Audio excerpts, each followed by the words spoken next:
A paz do Senhor Jesus, estamos iniciando mais um programa Instantes Finais e eu quero agradecer por sua audiência, a você que assiste a nossa programação pela TV, pelo YouTube ou pelo site www.iadpeplay.org.br. Que Deus te abençoe e que as bênçãos de Deus continuem sendo derramadas sobre você e sobre toda a sua família.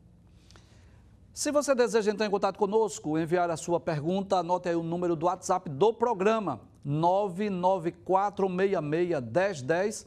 E esse WhatsApp não é só para você fazer pergunta e tirar sua dúvida. Você pode enviar a sua mensagem, a sua crítica, a sua sugestão para nós. Se você está acompanhando diariamente o programa, você sabe que nós estamos estudando o capítulo 5 do livro do Apocalipse, que está registrada a visão do livro selado com 7 selos. Muito bem, esta imagem maravilhosa, claro, para que você tenha uma ideia do que João viu. Não é claro que aí é uma imagem meramente ilustrativa para que você tenha uma ideia. Mas só relembrando, né? Pode trazer, por favor? Só recapitulando, no capítulo 4, João teve um arrebatamento de espírito, né? Você lembra disso? Ele viu uma porta aberta no céu, ele ouviu a voz de Cristo dizendo assim, subi cá, e ele subiu ao céu, foi arrebatado em espírito, o corpo ficou lá na ilha de Patmos, como que dormindo ou em estado de coma, mas a alma e espírito foi lá para o céu, e no capítulo 4 nós vimos, né? Ele viu o trono de Deus, ele viu os 24 tronos, os 4 animais, e no capítulo 5 ele mostra essa visão de um livro que estava nas mãos de Deus, na mão direita de Deus, que é um livro selado com 7 selos, escrito por dentro e por fora. Este capítulo 5, ele tem 14 versículos. Nós já estudamos 10. Vamos recapitular esses 10 versículos para você relembrar, para você reforçar o aprendizado e até mesmo a você que não teve a oportunidade de assistir o programa, você tem uma ideia daquilo que nós já estudamos. E hoje nós vamos concluir o capítulo de número 5. Então vamos relembrar rapidinho esses 10 versículos que nós já estudamos. Muito bem, no versículo 1 nós vimos isso aí, não é? Que João viu na destra, na mão direita de Deus, aquele que estava sentado no trono, esse livro, um livro escrito por dentro e por fora, selado com 7 selos. Nós já dissemos aqui que este livro fala das revelações das coisas futuras, daquilo que estava por acontecer. Como é que nós sabemos disso? É simples. No capítulo 6, que é o próximo capítulo que nós vamos estudar, nós vamos observar que é Jesus, é o Cordeiro que vai abrindo os selos e à medida que os selos vão sendo abertos, começa a ocorrer vários fenômenos, acontecimentos aqui na Terra, como por exemplo, aqueles 4 cavalos que aparecem e nós vamos estudar com mais detalhes da próxima semana. Mas podemos dizer que este livro que estava na mão direita de Deus representa exatamente os eventos futuros, as coisas que estão por acontecer e que Jesus estava revelando a João naquela ocasião. Vamos para o versículo de número 2. No versículo 2 ele diz que apareceu um anjo forte e o anjo fazia uma pergunta, não é? Quem é digno de abrir o livro e de desatar os selos? Então o objetivo da pergunta deste ser angelical era exatamente nos mostrar, nos revelar uma verdade, que ninguém era digno de abrir esse livro, ninguém tinha autoridade de abrir o livro. Quer ver? Veja o versículo de número 3, que você vai perceber isso.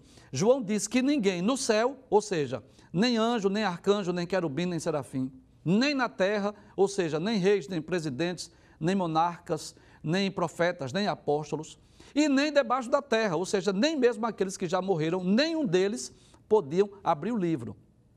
E detalhe, nem abrir, nem olhar para ele. E o que é que nós aprendemos? É que somente Deus é quem tem autoridade de revelar o futuro. Ora, se este livro que estava na destra, na mão direita de Deus, fala de eventos futuros, de coisas que estão por acontecer, significa dizer que só Deus pode revelar. Só Deus conhece o futuro. Nenhum homem aqui da terra, nenhum ser angelical sabe o que vai ocorrer no futuro. Somente Deus pode revelar. Por isso que o anjo faz essa pergunta. Quem é digno? E João responde, diz, olha, ninguém, nem no céu, nem na terra, nem debaixo da terra, é digno de abrir o livro e nem mesmo de olhar para ele. E João começa a chorar. Veja o que diz o versículo seguinte. A Passe o texto, por gentileza. Aí diz no versículo de número 4 que João chorava muito. Inclusive, nós já estudamos sobre isso. Nós dissemos que o céu, pode trazer a tela, por favor? O céu é um lugar de alegria, o céu é um lugar de gozo, não é?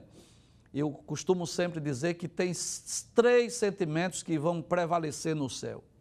O gozo, né, a alegria, o amor e o sentimento de justiça. Eu não estou com isso dizendo que são os 3 únicos sentimentos, claro que não. Eu poderia falar de paz, de outros sentimentos, mas esses 3 sentimentos nós sempre falamos aqui no programa. O céu é um lugar do amor ágape, o amor de Deus. O céu é um lugar de alegria, de gozo, de regozijo. E o céu é um lugar onde a justiça de Deus vai prevalecer. Então, embora que o céu seja um lugar de gozo, o céu seja um lugar de alegria, há um texto, um único versículo que mostra o choro, a tristeza no céu. E quem era que estava chorando era João. Por quê? É como se João entendesse naquela visão que era preciso abrir o livro, era preciso que alguém desatasse os selos, né? Mas ele chorava porque ninguém fora achado digno de abrir o livro, nem de desatar os seus selos, e nem mesmo de olhar para ele. Mas um dos 24 anciãos trouxe uma solução, trouxe uma palavra aí maravilhosa. Passe o texto, por gentileza, para nós vermos. É o versículo de número 5. Um daqueles 24 anciãos que estava lá no trono, ele disse a João, não chores. Eis aqui o leão da tribo de Judá. Por que Jesus é descrito como leão? Nós já explicamos. O leão é o rei dos animais. Então isso fala da realeza de Cristo. Jesus é rei. E ele é da tribo de Judá, porque Jesus é descendente de Abraão, Isaac, Jacó e Judá. Então, dos 12 filhos de Jacó, Jesus é descendente exatamente de Judá. E diz também que ele é da raiz de Davi. Por que da raiz de Davi? Porque Jesus também é descendente de Davi. O texto diz que Jesus venceu. Onde foi que ele venceu? Lá na cruz. Ele venceu aqui na terra o pecado, a tentação, Satanás, e lá na cruz venceu até a própria morte, o inferno. Então ele venceu. E por isso ele é digno. Volta o texto, por gentileza. Diz que ele venceu. E venceu para quê? Para abrir o livro e desatar os seus 7 selos. E aí eu quero só relembrar o que nós já dissemos em programas anteriores. Que quando ninguém pode, Jesus pode. Quando ninguém sabe, ele sabe. Quando ninguém tem condição de resolver, Jesus resolve. Nós citamos vários exemplos aqui esta semana. Nós falamos sobre aquele gadareno, capítulo 5 do Evangelho escrito por Marcos. Ninguém conseguia prendê-lo e nem amansá-lo. E Jesus foi lá em Gadara libertar aquele homem. Nós dissemos também sobre aquele paralítico lá do tanque de Betesda, que estava aguardando uma cura há 38 anos. E todas as vezes que as águas eram agitadas, alguém saltava, alguém pulava, alguém mergulhava primeiro que ele. Ninguém ajudava ele.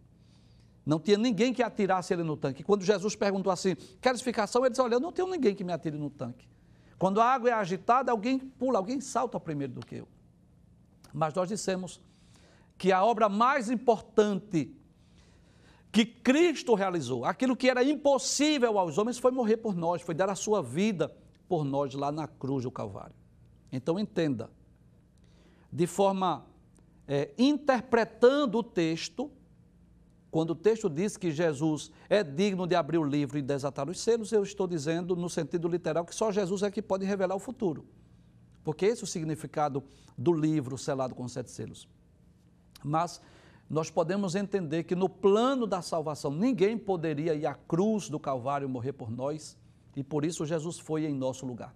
Então nós aprendemos desse texto que aquilo que é impossível aos homens, aquilo que é até mesmo impossível aos seres angelicais, é possível para Deus. Vamos voltar ao texto, por gentileza?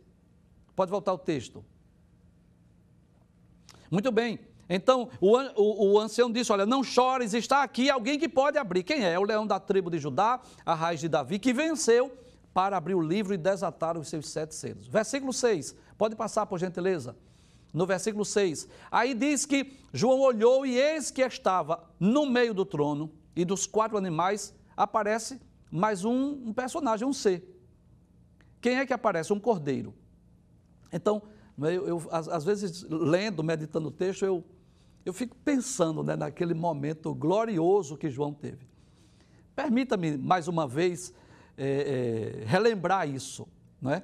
Então, de repente, João está lá na ilha de Patmos, e o que acontece? Aí, Jesus aparece lá no meio de 7 castiçais, o que está no capítulo 1, né? Então, Jesus aparece no meio dos 7 castiçais, o rosto brilhando, os olhos como chamas de fogo, cabelos brancos, vestes compridas, um cinto de ouro no peito. E João tem aquela visão gloriosa. Aí Jesus diz assim, olha, escreve aí as cartas a Éfeso, Esmirna, Pérgamo, Tiatira, Sardes, Filadélfia e Laodiceia. Aí João escreve, capítulos 2 e 3. No capítulo 4, aí João, ele viu uma porta aberta no céu, ouviu a voz dizendo assim, subir, cá, ele vai e sobe. E quando ele chega lá no céu, no arrebatamento de espírito, primeiro ele vê o trono de Deus, o arco celeste ao seu redor. Depois ele vê 24 tronos. Depois ele vê os 4 animais. Depois ele vê um livro na mão direita de Deus. E depois quem é que ele vê? Ele vê um cordeiro. E esse cordeiro, claro, é Cristo. Abre a imagem, por gentileza. Observe que agora aparece mais um ser aí, um personagem. É um cordeiro. E diz o texto assim, olhei e eis que estava no meio do trono e dos 4 animais viventes e entre os anciãos. Então você pode parar aí, por favor, essa imagem. Deixa ela aí, por favor. Para que os nossos queridos telespectadores possam ter essa ideia gloriosa, essa imagem maravilhosa aí. Está o trono de Deus, está aí os 24 tronos, estão os 4 animais. Agora, claro, eu quero que você entenda que esses animais aí, a imagem está voltada para cá, para que nós possamos perceber a diferença do rosto de cada um deles. Nós já explicamos isso aí. Um tem o rosto de leão, o outro tem o rosto de um boi, o outro tem um rosto aí de um homem e o outro tem um rosto de uma águia voando. Nós já explicamos, isso está no capítulo de número 4. Mas agora o que é que ele vê? Ele vê um cordeiro. E esse cordeiro, como havendo sido morto. Traz a tela, por favor. Então observe que João não disse que o cordeiro estava morto. Diz assim, como havendo sido morto. Por quê? Esse cordeiro é o próprio Cristo.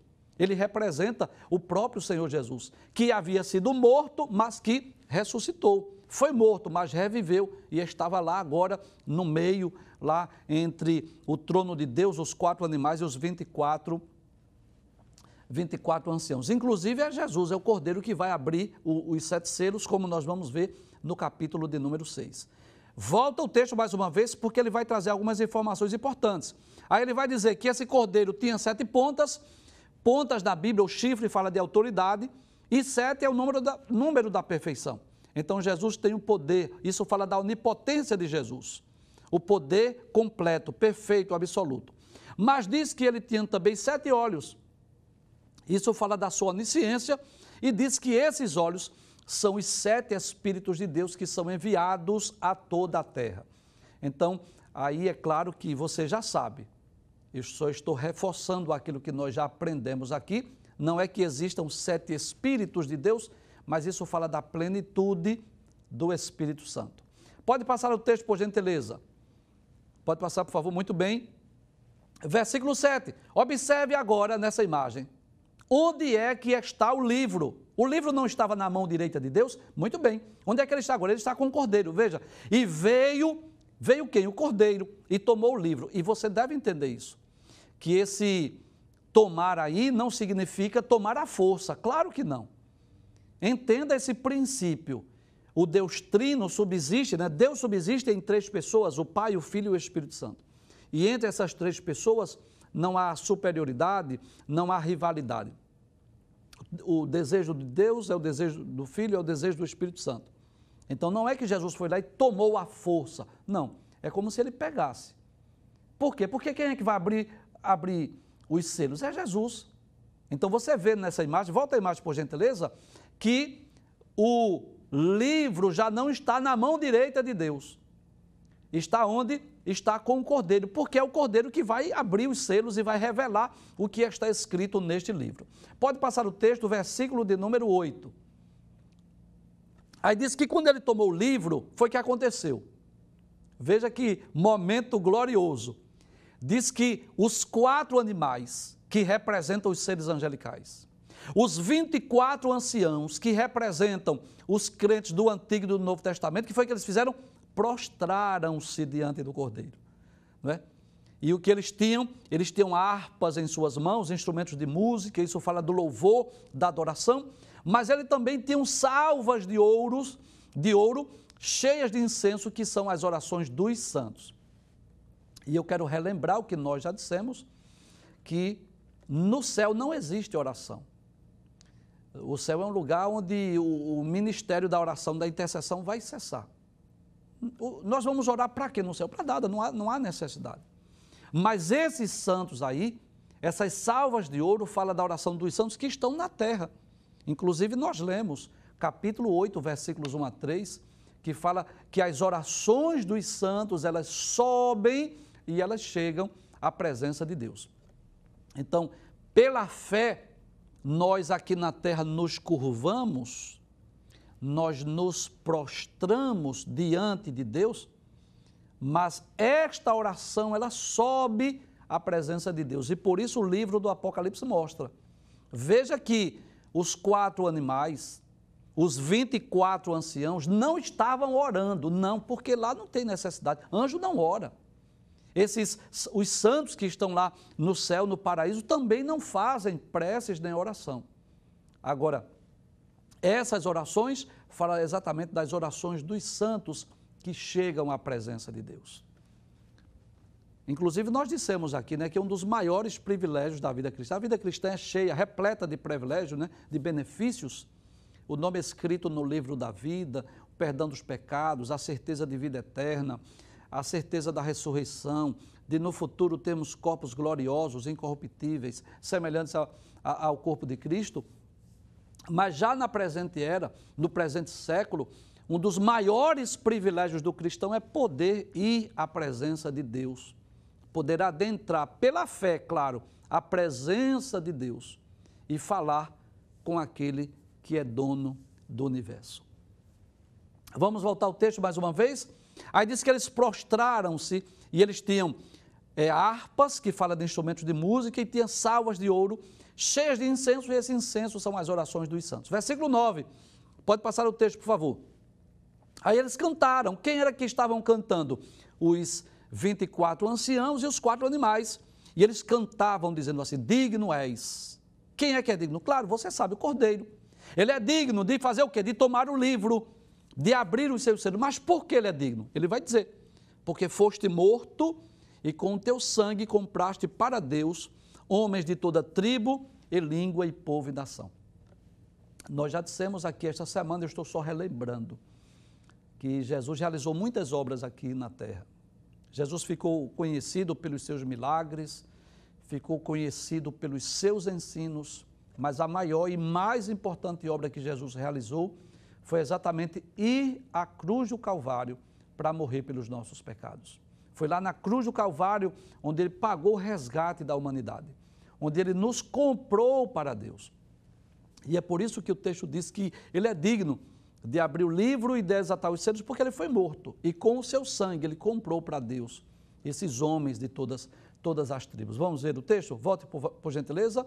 Aí diz: com o teu sangue compraste para Deus homens de toda tribo e língua e povo e nação. Isso nos ensina uma grande verdade, que o desejo de Deus é que todos os homens sejam salvos.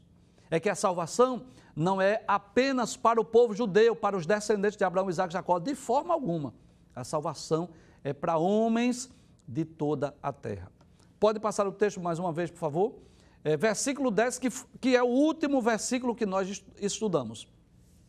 E diz que para Deus, Cristo nos fez, o Cordeiro nos fez o quê? Reis e sacerdotes. E nós reinaremos sobre a terra, não é? Diz, e eles reinarão sobre a terra. Então nós, no último programa, nós paramos exatamente aí, neste privilégio que Cristo nos comprou, mas para nos fazer agora reis e sacerdotes. Nós ainda não somos reis, nós ainda não estamos reinando, nós iremos reinar no futuro com Cristo. Você sabe disso, nós já estudamos sobre o reino milenial. Cristo vai estar reinando sobre a terra e nós reinaremos com ele. Agora, ele nos fez reis e sacerdotes. Nós já somos sacerdotes, porque uma das principais atribuições do sacerdote é interceder pelos homens a Deus. E nós somos intercessores, nós já estamos exercendo o nosso sacerdócio.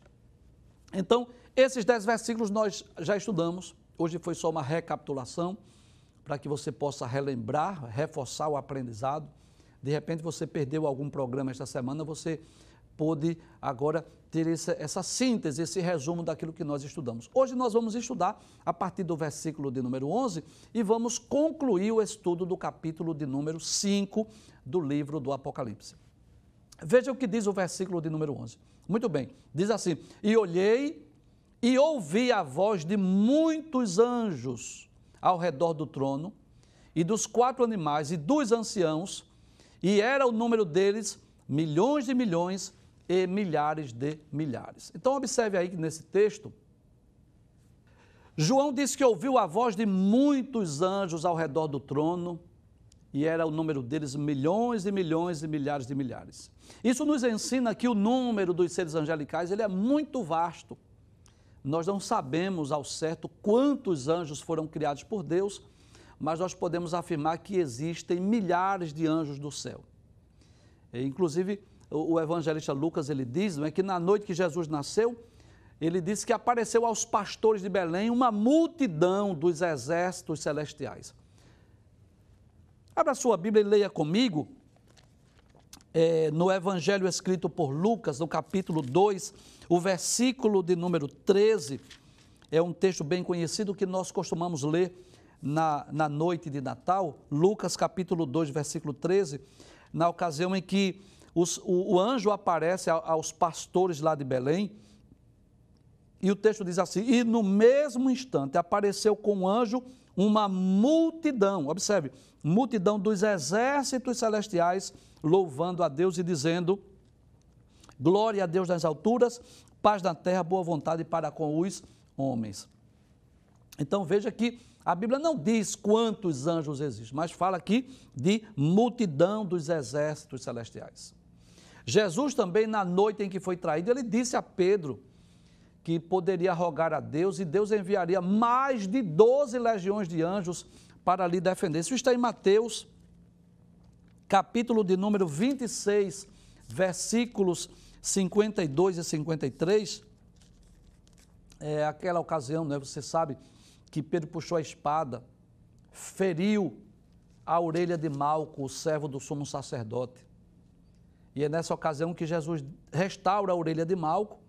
Jesus diz a Pedro: Pedro, guarda a tua espada, porque todos os que fizerem uso da espada, a espada hão de morrer. Aí no versículo 52 e 53, Jesus diz assim, versículo 53, ou pensas tu que eu não poderia agora orar a meu Pai, e ele não me daria mais de 12 legiões de anjos? Então, uma legião é multidão, a gente não pode definir, mas os historiadores costumam dizer que uma legião de soldados romanos tinha 6.000 soldados. Se Jesus levou em conta aqui esse cálculo, era como se Jesus estivesse dizendo assim, que Deus poderia mandar mais de 72 mil anjos para lhe defender naquela ocasião. Além disso, o escritor aos Hebreus, ele nos fala sobre muitos milhares de anjos. Carta aos Hebreus, ou Epístola aos Hebreus, no capítulo de número 12, versículo de número 22, ele diz que viu ali muitos milhares de anjos. 12 e 22, diz assim: mas chegastes ao monte Sião, e à cidade do Deus vivo, a Jerusalém celestial e aos muitos milhares de anjos. Então, nesses textos nós vamos perceber, não é, que fala que existem milhares, milhões de anjos. E nesse texto do Apocalipse, volta ao texto mais uma vez, que é Apocalipse 5 e 11, né? Observe, diz: e eu olhei e ouvi a voz de muitos anjos ao redor do trono. Então, João fala de milhões, de milhares de milhares. E de acordo com a Bíblia, você sabe disso, os anjos são mensageiros de Deus. Eles são enviados à terra para transmitir a mensagem de Deus aos homens. Essa é uma das principais atribuições dos seres angelicais, vir à terra trazer anúncios. Então, você deve lembrar isso. Os anjos apareceram a Daniel várias vezes trazendo anúncios, trazendo mensagens, profecias. Você lembra daquele anjo que apareceu a Zacarias, o pai de João Batista? Você lembra do anjo Gabriel que apareceu à Virgem Maria para dizer que ela seria a mãe do Salvador? Né? O anjo que apareceu a Cornélio, trazendo a notícia que ele deveria chamar a Pedro. Então, esses anjos vieram trazer anúncio, vieram trazer mensagens. Os anjos também são enviados muitas vezes para suprir necessidades. Você lembra que um anjo proveu água e pão para Elias? Levanta-te, come, bebe, né? Você lembra disso? Você lembra daquele anjo que proveu água para Agar e seu filho Ismael, que estavam prestes a morrer de sede? Os anjos também são enviados muitas vezes para executar juízo, para cumprir a ordem de Deus. Você lembra da morte dos primogênitos lá no Egito? Você lembra de um texto que nós já lemos, né? Que o exército de Senaqueribe, né? Nós já lemos em outros programas anteriores, hoje não, em outros programas anteriores, que um anjo veio e matou 185 mil soldados do exército de Senaqueribe. E muitas vezes na Bíblia os anjos são enviados para livrar o povo de Deus, como o anjo que livrou Daniel da cova dos leões, o anjo que livrou Pedro lá da prisão, o anjo que livrou a família de Ló lá da destruição de Sodoma e Gomorra. Mas nesse texto que nós lemos, Apocalipse capítulo 5, versículo 11, nós vamos observar que a ênfase está onde? A ênfase está na adoração. Então isso nos ensina que os anjos constantemente adoram a Deus nos céus. Essa é uma das principais atribuições dos seres angelicais. Inclusive o Salmo 103, verso 20, diz exatamente isso, né? Bendizei ao Senhor anjos seus, magníficos em poder.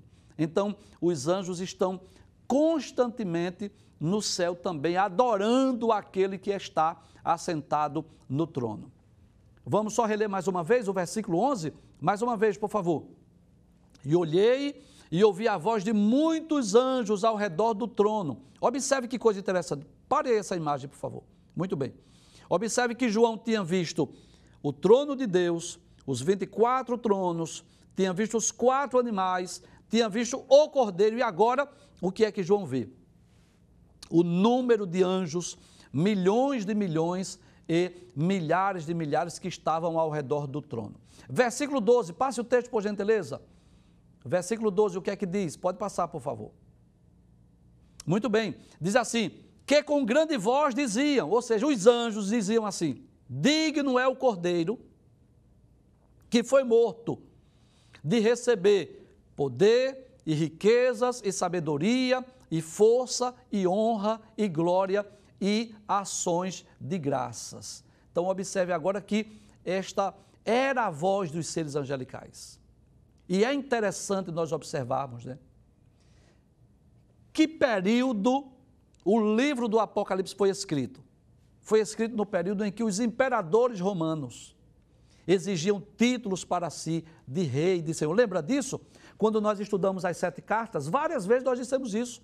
Em várias daquelas cidades havia o culto ao imperador. Os imperadores se sentiam como deuses.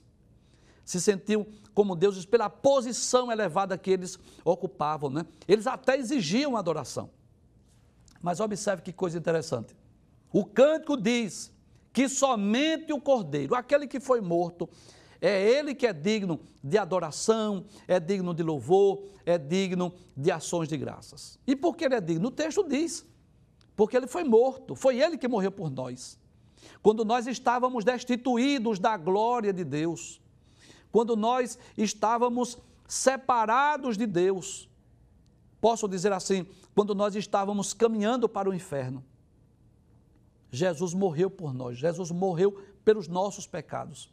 E é por isso que nós devemos reconhecer que Ele é merecedor de todas essas coisas. Vamos ler alguns versículos? Então, primeiro, abre o texto, por favor. Por favor, o texto. Aí ele diz que Ele era digno de receber o quê? O poder. E o que é que nós lembramos aí? Pode trazer a tela, por favor. Ele é digno de receber o poder. E o que é que nós lembramos? Aquilo que nós já dissemos aqui, você já sabe. quando Jesus tomou forma humana, ele nunca deixou de ser Deus. Não. Ele tomou forma humana. Como diz João 1,14, o Verbo se fez carne e habitou entre nós. Mas ele nunca deixou de ser Deus. Mas veja que coisa interessante. Mas ele abriu mão da sua onipotência. Quer uma prova disso? Eu vou lhe dizer. Jesus orava. Jesus jejuava. Ora, se Jesus viesse à terra para usar o seu poder, a sua onipotência, não era preciso Jesus ser revestido do Espírito Santo. Não era preciso Jesus orar. Não era preciso Jesus jejuar. Não precisa. Não precisava. Mas por quê? Foi preciso Jesus ser ungido. Por que Jesus precisou orar e jejuar? Porque ele abriu mão dos seus atributos. Não deixou de ser Deus, mas abriu mão dos seus atributos. Então, ele tomou forma humana. Mas quando Jesus ressuscitou, que coisa interessante, né? Esse texto é maravilhoso, né? São Mateus capítulo 28, versículo de número 18.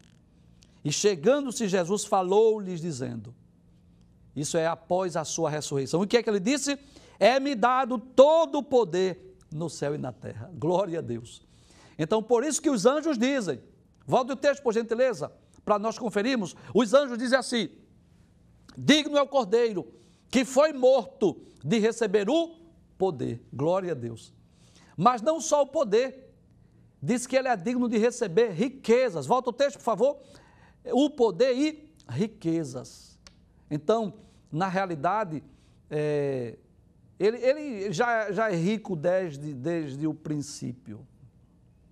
Ele tomou forma humana, ele mesmo sendo rico, ele se fez pobre por nós.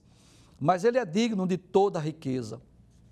Efésios capítulo 3, versículo de número 8, fala dessas riquezas. Ele é merecedor de todas as riquezas que existem no mundo. Até porque ele é criador, foi ele mesmo quem criou. Em Efésios capítulo de número 3, versículo de número 8, a palavra de Deus diz assim, a mim, o mínimo de todos os santos, me foi dada esta graça de anunciar entre os gentios. Isso é Paulo dizendo. Foi-me dada essa graça, esse favor imerecido, de anunciar entre os gentios, ou seja, entre aqueles que não são judeus, por meio do Evangelho, as riquezas incompreensíveis de Cristo. Então, as riquezas de Cristo não se podem compreender, estão além da nossa compreensão. Mas ele é digno de receber não só poder e riquezas, mas também sabedoria. Volta ao texto, por gentileza. Observe, diz assim, ele é digno de receber poder e riquezas e sabedoria. Isso nos faz lembrar o que está na primeira carta de Paulo aos Coríntios, capítulo de número 1, versículo de número 24. Diz assim, mas para os que são chamados, tanto judeus como gregos, lhes pregamos a Cristo, poder de Deus e sabedoria de Deus. Então, Cristo é a própria sabedoria de Deus. Nós podemos dizer assim, que ele é a manifestação da sabedoria de Deus, ou a encarnação da sabedoria de Deus. Nós poderíamos falar ainda, não é, de todas essas coisas que ele é digno. Volte o texto novamente, eu vou citar os textos para que você possa anotar. Diz que ele é digno de receber força e honra e glórias e ações de graça. Anote aí, por gentileza, se você deseja anotar. Lucas capítulo 11, versículo 22. Filipenses capítulo 2, versículos 9 a 11 e João 1 e 14. Então, eu posso dizer que o nosso louvor, que a nossa adoração devem ser tributados única e exclusivamente ao nosso Deus Trino. Até mesmo os nossos bens, os nossos talentos, as nossas conquistas, enfim, todas as coisas, todo o nosso ser deve ser oferecido a Ele, porque, na verdade, todas as coisas pertencem a Ele. E é por isso que essa multidão dos seres angelicais adoram a Cristo, dizendo, né, que Ele é digno de receber poder, riqueza, sabedoria, força, honra, glória e ações de graças. Somente Ele é digno de receber toda essa adoração. Vejamos o que diz o versículo de número 13. Diz assim, E ouvi a toda criatura que está no céu e na terra e debaixo da terra e que está no mar, e todas as coisas que neles há a dizer, ao que está sentado sobre o trono e ao Cordeiro, sejam dadas ações de graças e honra e glória e poder para todos sempre. Para essa imagem aí, por gentileza, volte, por favor. Não é? É como se, que coisa maravilhosa. Glória a Deus, nós nos emocionamos quando nós estudamos esse livro, não é? Tantas lições maravilhosas. Veja que coisa interessante. João ouviu aquela multidão de seres angelicais, milhões de anjos, não é? Dizendo que ele é digno de receber poder, riqueza, sabedoria, força, honra, glória, ações de graça. Mas veja o que diz o versículo 13, diz assim, e ouvi a toda criatura. Agora não é só homens, agora não são apenas anjos, é toda criatura que está no céu e na terra e debaixo da terra. E que está no mar e todas as coisas que neles há a dizer, ao que está assentado sobre o trono e ao Cordeiro, sejam dadas ações de graças e honra e glória e poder para todo sempre. Isso nos ensina que toda a criação louva a Deus, como se fosse uma espécie de uma sinfonia de louvor ao Criador, né?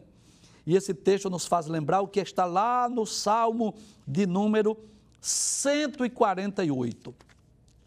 Eu quero convidar você para juntos lermos esse salmo, que este salmo de número 148, o salmista convida toda a criação a louvar a Deus.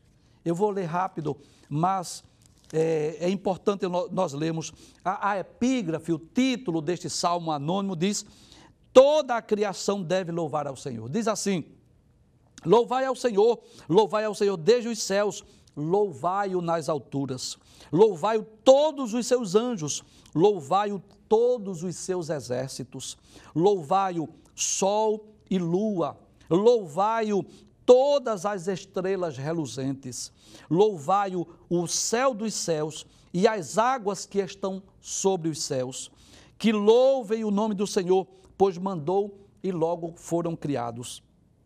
E os confirmou para sempre, e lhes deu uma lei que não ultrapassarão. Louvai ao Senhor desde a terra, vós baleias e todos os abismos, fogo e saraiva, neve e vapores, vento tempestuoso que executa a sua palavra, montes e todos os outeiros, árvores frutíferas e todos os cedros, as feras e todos os gados, répteis e aves voadoras, reis da terra, todos os povos, príncipes e todos os juízes da terra, rapazes e donzelas, velhos e crianças, que louvem o nome do Senhor, pois só o seu nome é exaltado, a sua glória está sobre a terra e o céu. Ele também exalta o poder do seu povo, o louvor de todos os seus santos, dos filhos de Israel, um povo que lhes é chegado, louvai ao Senhor. Que coisa interessante, né?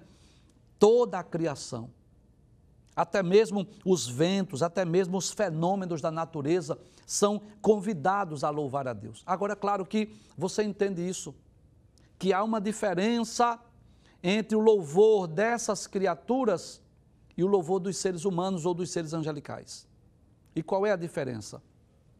É que os fenômenos da natureza, ou os animais irracionais, eles também louvam a Deus, eles também adoram a Deus, eles emitem sons, mas são louvores involuntários. Por exemplo, um pássaro, ele louva ao Criador, mas ele não pensa assim, eu vou cantar um hino ou uma música para Deus, não, mas ele emite aquele som. Aquilo é uma forma de adorar ao Criador, aquele belo cântico dos pássaros. Nós, seres humanos, assim como os seres angelicais, o nosso louvor é diferente.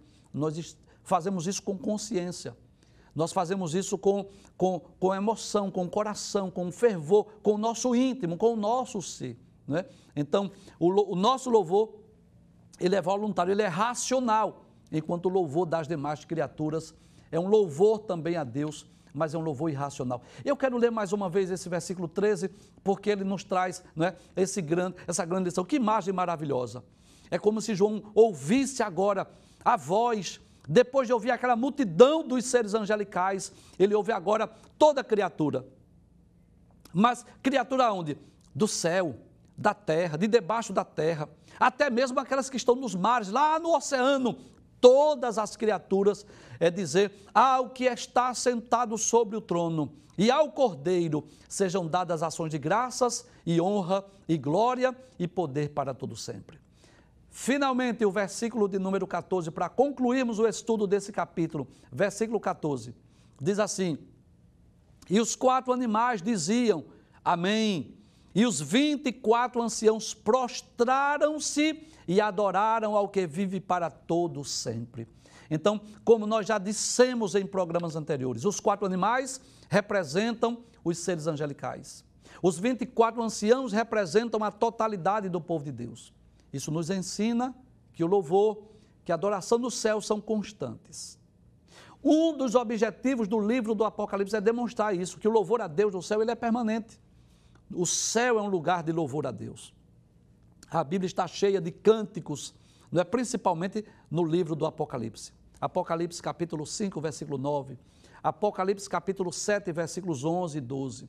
Apocalipse capítulo 15, versículos 3 e 4. E como nós já dissemos, e você sabe disso, haverá um dia que a intercessão vai findar, que o ensino da palavra terá fim, que não haverá mais pregação do Evangelho, haverá um dia que não haverá mais necessidade de dons espirituais. Mas o louvor a Deus, ele é permanente, nós continuaremos adorando a Deus por toda a eternidade. E o melhor disso é saber que um dia nós estaremos na presença de Deus, junto com os seres angelicais, adorando a Deus face a face.